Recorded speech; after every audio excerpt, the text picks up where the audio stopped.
அப்போ நாங்க உத்தரவு வாங்கிட்டுங்களா? வாங்க. இமாச்சல பிரதேசம் எல்லாம் சுத்திட்டு மறுபடியும் இந்த பக்கம் வரும்போது வாங்க. அவசியம் வரும்.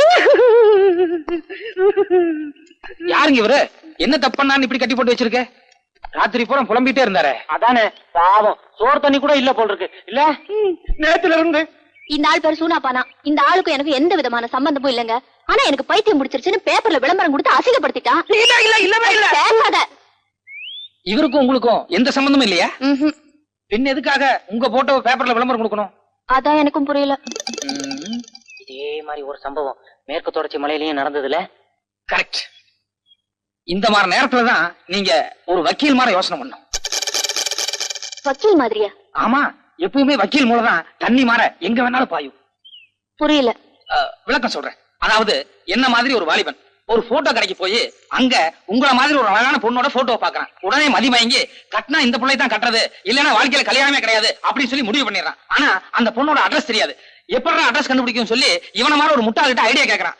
இவனுக்கும் செட்டியா இருக்கும் கொடுக்கல் வாங்கல ஒரு சின்ன பிரச்சனை. அதனால இவன் என்ன பண்ணா, பேப்பர்ல விளம்பரம் கொடுத்து கீழே சூனா பானான்னு சொல்லி செட்டியார் பேரை போட்டு அவரை பழிதீர்த்துட்டான். இது எப்படி இருக்கு? கரெக்ட். நடந்ததை தெள்ள தெளிவா சொல்லிட்டீங்க. இப்ப அந்த வாலிபன் யாரு, உடனவன் யாருன்னு தான் தெரியல. இல்ல, அந்த போட்டோ ஸ்டுடியோ ஆளையும் பேப்பர்ல விளம்பரம் வாங்கின ஆளையும் இவங்க ரெண்டு பேரையுமே புடிச்சிட்டு வந்தா அந்த வாலிபன் யாரு, அவன் கூட வந்த ஆள் யாருன்னு கரெக்டா அடையாளம் கட்டிடுவாங்கல்ல? இல்ல இல்ல, அவங்க எல்லாம் வேண்டாங்க. நான் சொன்ன கரெக்டா இருக்கும். நீங்க செட்டியார் அனுப்பிச்சிடலாம். அவங்களே வந்துட்டாங்களே.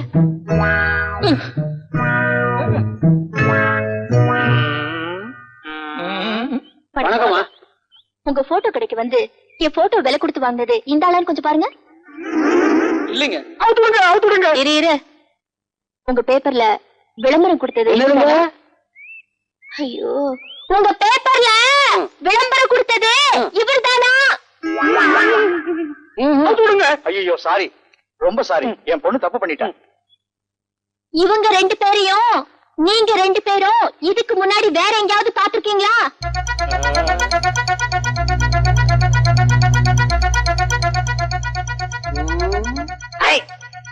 இந்த தாடி மட்டும் இல்லன்னு வைங்க, என்கிட்ட போட்டோ வாங்கின ஆளு அசல் இதே மாதிரி இருப்பாருங்க. உலகத்துல மொத்தம் 7 பேரு ஒரே மாதிரி இருப்பாங்கன்னு சொல்லுவாங்க. இல்லீங்க, இந்த கண்ணு மட்டும் சரியா இருந்ததுன்னா எங்கிட்ட விளம்பரம் கொடுத்தாலும் இதே ஆளுதான். சரி போங்க.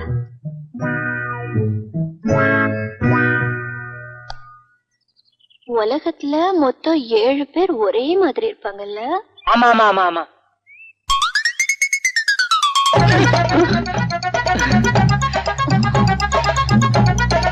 இவங்க ரெண்டு பேரும் பிடிச்சி தூள கட்டுங்கடா.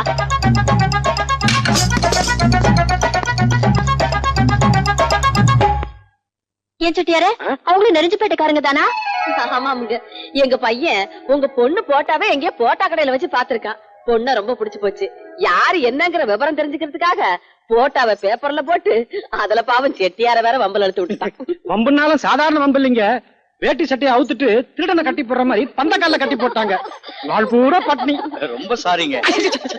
அவ்வளவு கூத்தடிச்சதுனாலதான் இன்னைக்கு நிச்சயதார்த்தத்துக்கு வரது கூட வைக்கப்பட்டுக்கிட்டு நான் வரலாத்தா நீயும் ஐயனுமே பேசி முடிச்சிருங்க, வரும்போது பொண்ணுகிட்ட மட்டும் நான் ரொம்ப விசாரிச்சேன்னு தனியா கூப்பிட்டு சொல்லி போடுங்கன்னு என்கிட்டயே சொல்றேன். எல்லாம் சரிதாங்க, ஆனா உங்க வசதிக்கு தகுந்த மாதிரி என்னால சீர் செய்ய முடியுமாங்கிறது தான் யோசனையா இருக்கு. பையன் விரும்பிட்டான் தானே வீடு தேடி வந்திருக்காங்க. சீரெல்லாம் அவ்வளவு கராரவா கேட்க போறாங்க. அதானே. இந்த பாருங்க, எனக்கு ஒரே பையன் தான், பொண்ணு இல்ல. பொண்ணு இருந்தா என்ன சீர்வரிசை செய்வேனோ அதை உங்க பொண்ணுக்கு செய்யறேன். சரிதானே? ரொம்ப நன்றிங்க. என்னடி உங்க அப்பா சம்மந்தம் எல்லாம் பேசி முடிச்சிட்டாரு, நீ பாட்டுக்கு சீரியஸா இருக்க? இல்லடி, அன்னைக்கு அவர் தாடியும் கீடியுமா சுருட்டு முடியோட ஏதோ மாதிரி ட்ரெஸ் போட்டுக்கிட்டு மாறு வேஷத்துல இருந்தாரு. அதனால அவரோட ஒரிஜினல் பர்சனாலிட்டி என்னன்னு என்னால தெரிஞ்சுக்க முடியல. அட்லீஸ்ட் ஒரு போட்டோ கிடைச்சாலாவது நல்லா இருக்கும். நான் நினைச்சேன் நீ படிச்ச பொண்ணா இருக்கிறதுனால சம்பந்தம் பேசி முடிச்ச உடனே அக்கம் பக்கத்துல இருக்கிறவங்க கூட படிச்சவங்க எல்லாம் மாப்பிள்ள போட்ட எங்கேன்னு உன்ன கேட்பாங்க. நீ காட்டணும்ல, அதுக்காகத்தான் கையோட கொண்டாந்துருக்கேன். பாரு, என் பையனும் உன்னாட்ட நல்ல மூக்கு மூலியமா லட்சணமா இருப்பான். ஈஸ்வரி, இந்த வந்துட்டேனுங்க பாரு.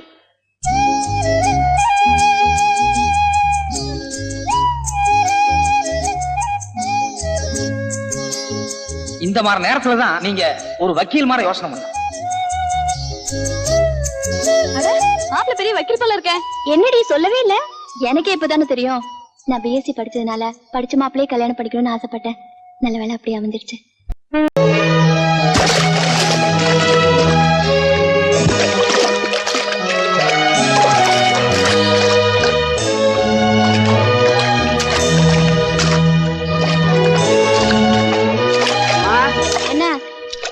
தோட்டாளுங்கெல்லாம் வார கூலிக்காக காத்துட்டு இருக்காங்கம்மா. நீங்க வந்தீங்களா கொஞ்சம் சௌகரியமா இருக்கும். என்னம்மா இது? எப்பவுமே நாத்து நடுறதுக்கு மாமூல் கூலி 25 ரூபா தானே? 10 பேர் நாத்து நட்டுருக்கீங்க. அப்படி பார்த்தா 6 நாளைக்கு 7 ஏக்கர்ல நட்டுருக்கணும். ஆனா நீங்க 6 ஏக்கர் தானே நட்டுருக்கீங்க. இல்லம்மா, 10 பேர் நடதா இருந்தா ஒரு நாளைக்கு 1 ஏக்கர் தானே கணக்கு. யார்கிட்ட கணக்கு சொல்றீங்க? என்கிட்டயா? நான் என்ன படிச்சிருக்கேன் தெரியுமா? பிஎஸ்சி அக்ரி, விவசாய படிப்பு. இத்தனை நாள் எங்க அப்பா வேணா ஏமாத்திட்டு இருந்துக்கலாமே தவிர இனிமே பண்ணையம் பார்க்க போறது நான். என்ன யாரும் ஏமாத்த முடியாது. இல்ல கண்ணு, 10-20 வருஷம் அவங்க பண்ணையில வேலை செய்யறோம், நாங்க ஏமாத்துவோமா? அப்படின்னா நீங்க 7 ஏக்கர்ல நட்டுருக்கணும். ஏன் 6 ஏக்கர் நட்டீங்க? இல்லம்மா, நீங்க யார வேணா கேட்டு பாருங்க. 10 பேர் நடதா இருந்தா 6 நாளைக்கு 6 ஏக்கருக்கு மேல நட முடியாதுமா. முடியாது. கணக்கு போலமே. நீங்களும் நடங்க.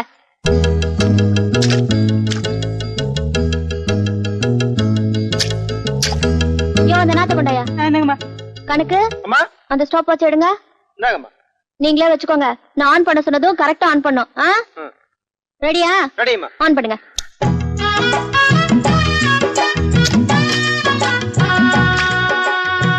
என்ன இப்படி நாத்து நடுறாங்க? படிச்சது அந்த ரச்சனத்துலதான் இருக்கும். கணக்கு அந்த வாட்ச் ஸ்டாப் பண்ணு. கொண்டாயா. 4 நிமிஷம்.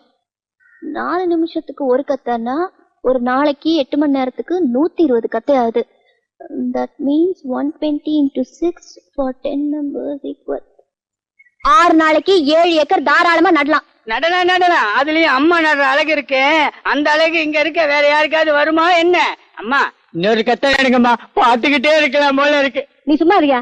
ஏமா, ஒரு கத்தையை நட்டுட்டு அதை வச்சு கணக்கு போடுறீங்களே. நானெல்லாம் வெயில்ல வேலை செய்யறோம், கொஞ்சம் அசதியா இருக்குன்னு நிழலுக்கு ஒதுக்க மாட்டோமா? கால்ல முள்ளுகள் குத்திருச்சுன்னா அதை எடுத்துட்டு தான் வேலை செய்யறோம். சில சமயம் பூச்சி புழு கடிச்சிருது இல்லையா? அதையெல்லாம் எந்த கணக்குலமா சேர்க்கறது? இத பாருங்க, நான் விவசாயத்துக்கு படிச்சவ. இந்த கணக்கெல்லாம் சொல்லி என்ன ஏமாத்த முடியாது. பேப்பர்ல உன் போட்டோவை போட்டு உன்னை பத்தி முக்கியமான நியூஸ் வந்திருக்கு. பேப்பர்ல என் போட்டோ எப்படி? கரெக்ட். போன வாரம் ஊசி போட்டு புடலங்காயை நீளமாக வளர்ப்பது எப்படி அப்படின்னு ஒரு ஆராய்ச்சி கூட்டம் எழுதி அமைச்சிருந்தேன். அது அநேகமா உங்களுக்கு ரொம்ப பிடிச்சிருக்குன்னு நினைக்கிறேன். அத பாராட்டி பரிசு கொடுக்கறது சம்பந்தமா ஏதாவது எழுதிருப்பாங்க. அதான் எல்லாரும் கவனமா கேட்டுக்கோங்க. படுறி. நிஜமாவா? ஆமாண்டி, படிடுங்கிற.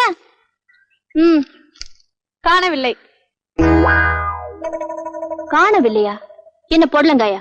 இல்லடி, உன் போட்டோவை போட்டு நீ காணாம போயிட்டன்னு நியூஸ் வந்திருக்கு. படிக்கிறேன் கேளு. மேலே படத்தில் இருக்கும் பெண் சித்தப்பிரமை பிடித்து காணாமல் போய்விட்டாள். அவள் இருக்கும் இடத்தை பற்றிய தகவல் தந்தாலோ அல்லது ஆளை நேரில் கூட்டி வந்தாலோ ரொக்க பரிசு ரூபாய் 10,000. அந்த பொண்ணு பைத்தியம் போல இருக்கு. ரொம்ப படிச்சதுனால இப்படி ஆயிடுச்சு போல இருக்கு. மூக்கு முடியுமா இருந்து என்ன பிரயோஜனம்? மூளை குழம்பி போச்சே.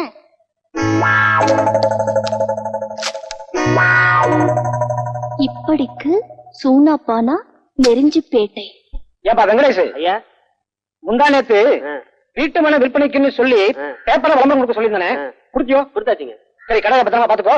நான் வெளியே போய் வாங்க வேண்டியதெல்லாம் வாங்கிட்டு வாங்க.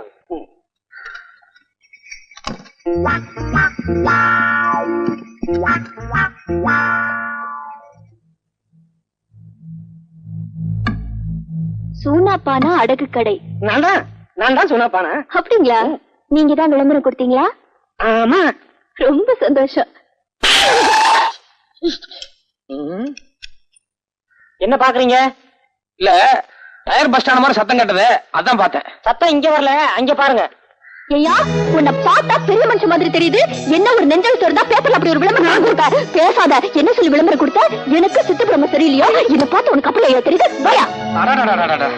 போட்டோல பார்த்ததை விட நேர்ல பாக்கும்போது ஆள் சும்மா வாட்ட சாட்டமா திமு திமுன்னு கலர் எல்லாம் ஜம்முன்னு தூக்குது போ. என்ன பார்த்தா ஊர்ல ஒவ்வொருத்தனும் வெட வெட நடுங்குவான். பேசாதையா. என்ன ஒரு தைரியம் இருந்தா எனக்கு சித்தப்பிரம பிடிச்சிருக்கு பேப்பர்ல விளம்பரம் கொடுத்துப்ப. உன்னை எங்க ஊர்ல வச்சு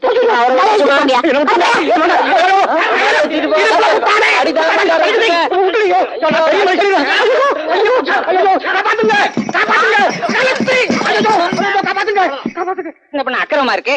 யாரோ பாளையத்துக்கார பொண்ணா நம்ம ஊர் செட்டியார் அடிச்சு வண்டியில இழுத்துட்டு போகுதுங்க. செட்டியார் என்ன தப்பு பண்ணாரு? அதாங்க எங்களுக்கும் தெரியல. எதுவா இருந்தா என்னங்க, இந்த ஊர்ல இவரு ஒரு பெரிய மனுஷரு, இவங்க அண்ணாரு ஒரு பெரிய மனுஷரு. எதுவா இருந்தாலும் இவங்கிட்ட வந்து பஞ்சாயத்து பண்ணணும். இது ஊருக்கேல கேவலங்க. இதை விடக்கூடாதுங்க. 2 சவாரி வண்டி எடுத்துக்கிட்டு நம்ம ஆளுங்க ஒரு 10-15 பேர் போங்க. அந்த பொண்ணை வழியில நிறுத்தி செட்டியார மரியாதையா கொண்டு வந்து இங்க விட்டுட்டு ஊரறிய மன்னிப்பு கேட்க சொல்லுங்க. அப்படி முடியாது கிடையாதுன்னு அடம் பிடிச்சா அவ கைய கால கட்டி இங்க தூக்கிட்டு வாங்க. ஐயோ, என்னடா செம்புலி சித்தப்பு மூந்து குட்டையை குழப்பறானே. இந்த பாருங்க 1000 தான் இருந்தாலும் நாளைக்கு உங்களுக்கு பொண்டாட்டிய வரப்போறவங்க அண்ணிய கூட்டியாந்து ஊரறிய மன்னிப்பு கேட்க வச்சாங்க. அதை விட கேவலம் வேற ஒண்ணும் கிடையாது. பூனப்பட மாதிரி நாம உடனடியா ஒரு அதிரடி நடவடிக்கை எடுத்தாகணும். என்ன சொல்றீங்க? எடுத்துருவோம் நட.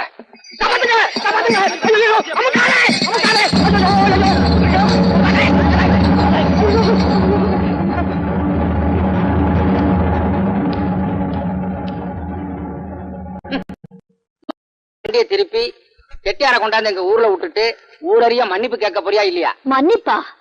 டாய் போய் மோதுங்கடா. மோதுங்கடா.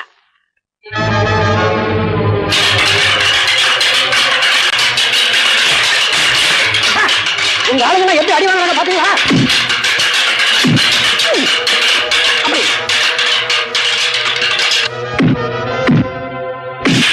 நம்மளும் செய்ய மாட்டாங்க.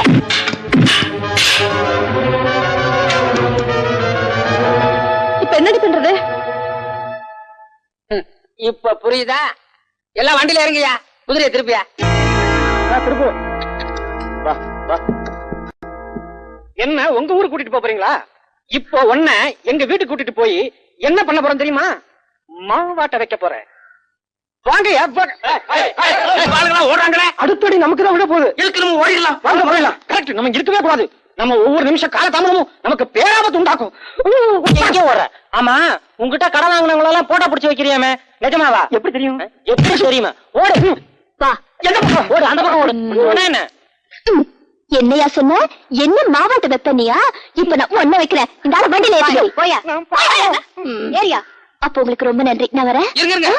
வழியில மறுபடியும் ஏதாவது தடங்கள் வரதுக்கு வாய்ப்பு உண்டு இல்லையா? ஆமா, எதுக்கு நாங்க வீடு வரைக்கும் வந்துட்டு வந்துடுறோமே.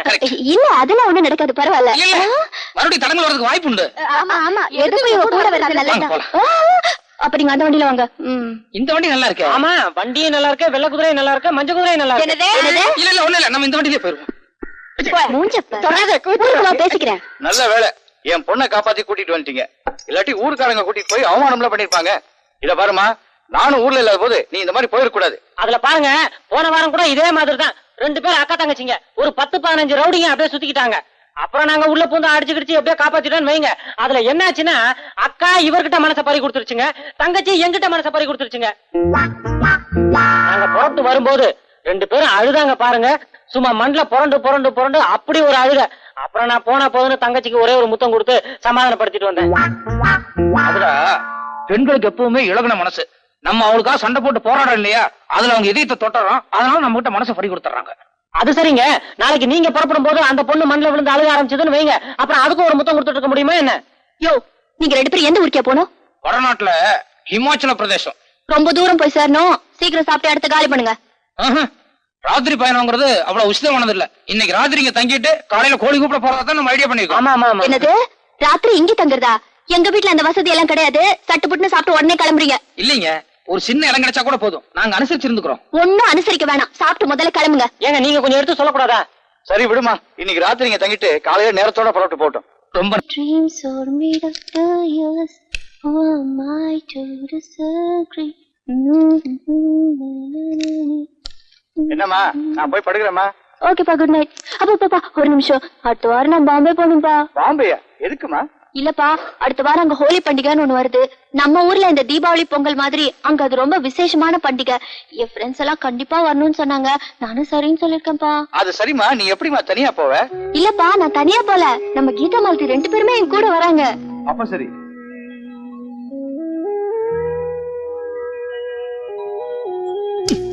ஏண்டா, திங்கிறதுக்காக உன்னை கூட்டு வந்தேன்.